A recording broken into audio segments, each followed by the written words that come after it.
Bienvenidos de nuevo a este apartado Héroes en el Olvido.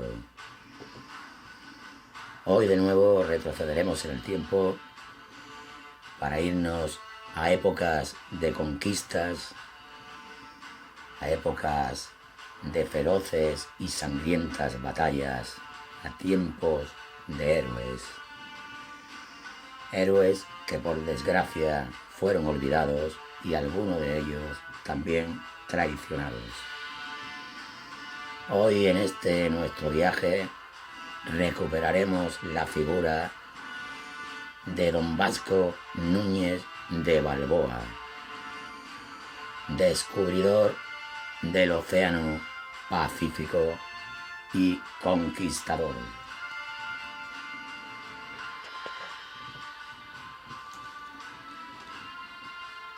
Cuando el 25 de septiembre del año de nuestro Señor de 1513, Vasco Núñez de Balboa toma posesión del que había llamado Mar del Sur, estaba muy lejos de imaginar que se encontraba ante la mayor masa de agua existente en el planeta, cuajada de minúsculas islas pobladas en su mayoría de pueblos muy primitivos.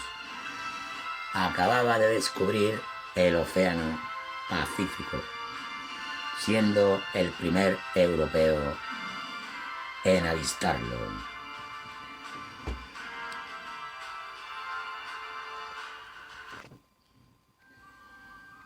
Vasco Núñez de Balboa nace en el año de nuestro Señor de 1475, natural de Badajoz. Las necesidades económicas de la familia hacen que de muy niño se desempeñe como paje y escudero de don Pedro Portocarrero, octavo señor de Mover. Allí sería donde es educado en las letras, las buenas maneras y en el uso de las armas, destacando muy especialmente en el manejo de la espada.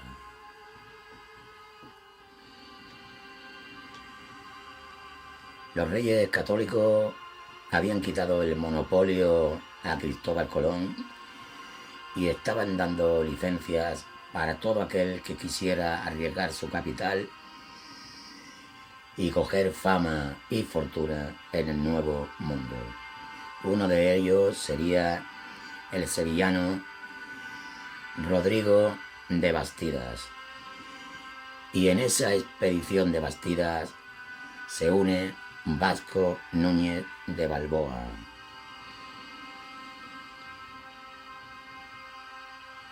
En el año de 1501-1502, no se sabe con mucha seguridad, llega al Nuevo Mundo.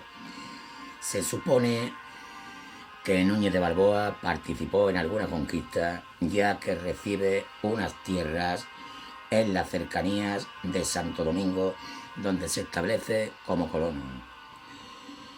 Allí consiguió pronto fama de hábil esgrimidor, pero también contrae muchísimas deudas. Todo lo ganado en la expedición lo ha empleado en su negocio, y el negocio de ganadería y agricultura no le va muy bien, y llega al punto de tener tantos acreedores que se lo prohíbe salir de la Española sin antes no haber pagado a dichos acreedores. Don Vasco Núñez de Balboa, tan solo con lo puesto y su perro de guerra Leoncillo, hijo del famoso perro de guerra de Ponce de León Becerrillo, se une pero de polizón a la nave que llevaría el bachiller Martín Fernández de Enciso, que se dirige rumbo a Nueva Andalucía, zona costera de lo que hoy es Colombia. Cuando Vasco Núñez de Balboa es descubierto y sale del tonel donde se supone que se ocultaba, La primera intención del bachiller Martín Fernández de Enciso es de abandonarlo en un bote en la primera isla que encontraran. Pero los hombres del bachiller le convencen para que desista de su intención, ya que Vasco Núñez de Balboa podría serle muy útil, pues conocía aquellas aguas y aquellas tierras muy bien. A su llegada al pequeño establecimiento de San Sebastián, el cual fundó don Alonso de Ojeda e iba a ser abandonado por su poca población y estaba causado por los continuos ataques de los amerindios, que en este lugar eran muy temidos, muy terribles, debido a sus flechas envenenadas. Pero rápidamente los hombres del bachiller, el bachiller y Vasco Núñez de Balboa, entran en feroz combate con los amerindios.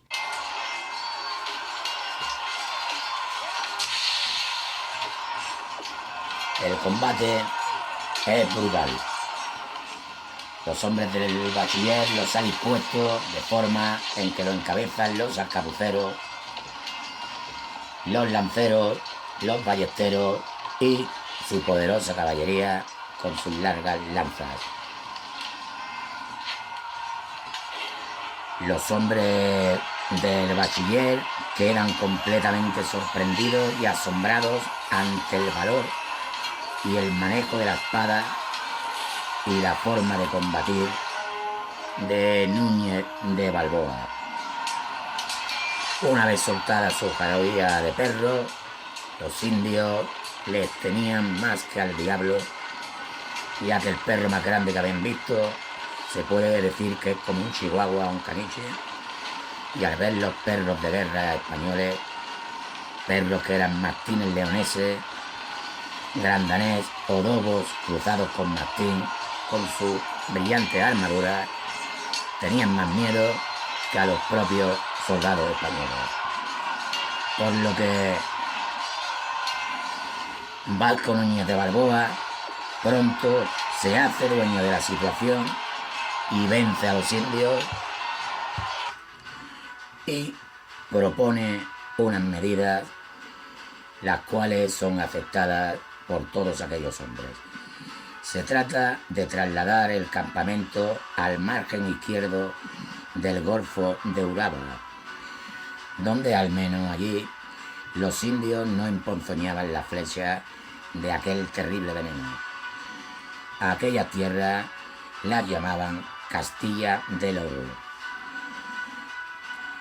Pero esas tierras estaban sometidas al gobernador Diego de Nicuesa, unas tierras muy ricas en aquel preciado metal, y allí Balboa iba a fundar el primer establecimiento que perduraría en el continente, Santa María de la Antigua del Dairén.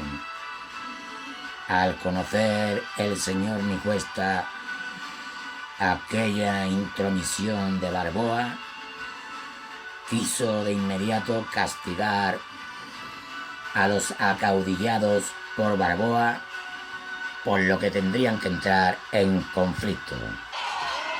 Entran en feroz conflicto. Los hombres de Balboa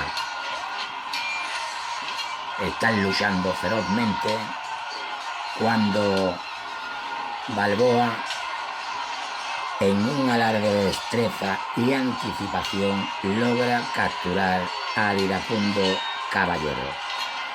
La batalla se acabaría y más tarde Balboa dejaría al señor Nicuesa solo en una embarcación desvencijada y en las aguas del Caribe, donde se hundirían antes de avistar tierra.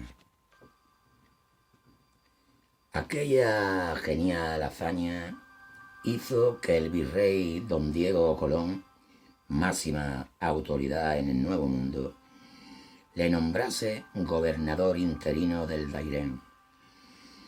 sería la época más brillante de su vida.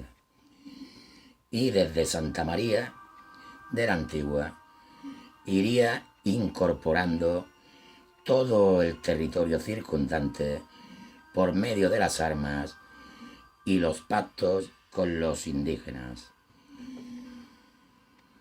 El primer día del mes de septiembre del año de Nuestro Señor de 1513, atraviesa el Istmo de Panamá al frente de 190 soldados españoles y 800 indios con la intención de llegar a un gran mar del que se decía que sus riberas estaban repletas de oro. Y es el 25 de septiembre cuando Balboa divisa el Océano Pacífico, al que llamó Mar del Sur. Vasco Núñez de Balboa tomó posesión de aquellas aguas en nombre de los reyes católicos. Se levantó acta del hecho y entre los testigos estaba Francisco Pizarro, pero las riquezas esperadas no aparecían por ninguna parte.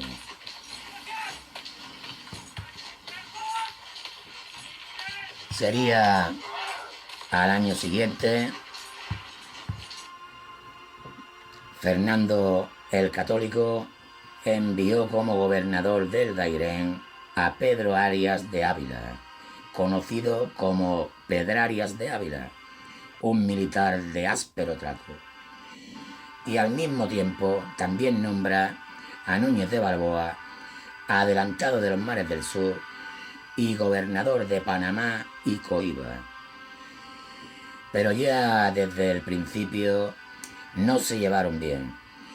Y aparte los recién llegados con Pedrarias, que en general eran oficiales, funcionarios y clérigos, que venían a enriquecerse, comenzaron a maltratar a los indios al considerarlos inferiores. La incompetencia de Pedrarias hizo que la próspera colonia de Santa María, que había mantenido prósperamente Balboa, fuera a la miseria. Y en el año de Nuestro Señor de 1515, Balboa denuncia al rey, a Pedrarias y a sus capitanes por los abusos cometidos a los indios. Al año siguiente se calmarían los ánimos al concertarse la boda por poderes de Núñez de Balboa con la hija de Pedrarias. De nuevo Balboa se iría de exploración y explora el Golfo de Panamá y repuebla Acla, ciudad abandonada a causa de los ataques indios, que él cesa de inmediato, sometiendo a aquellos grupos indígenas.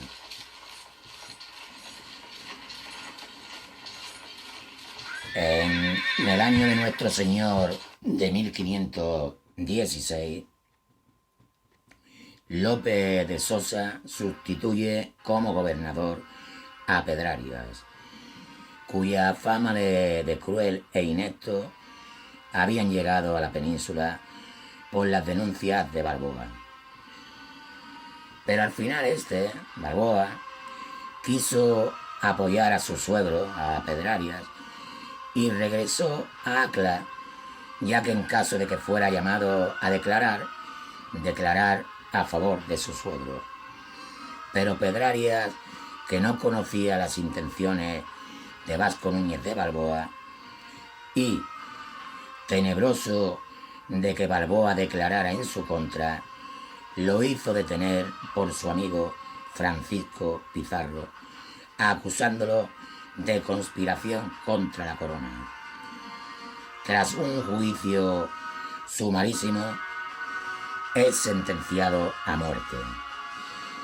Y en enero del año de Nuestro Señor de 1517, subió al cadalso, colocó su cabeza en el madero y el verdugo de un golpe de hacha seccionó la cabeza de Vasco Núñez de Balboa. Pedrarias, todavía no contento con ello, hizo que clavaran la cabeza de Balboa en una pica y que la dejaran expuesta en la plaza durante días. Así acabó la vida de este gran hombre, de este gran conquistador, que fue traicionado por los suyos. Dedicado a todos aquellos héroes que con su empeño hicieron grande a este, el que es nuestro país.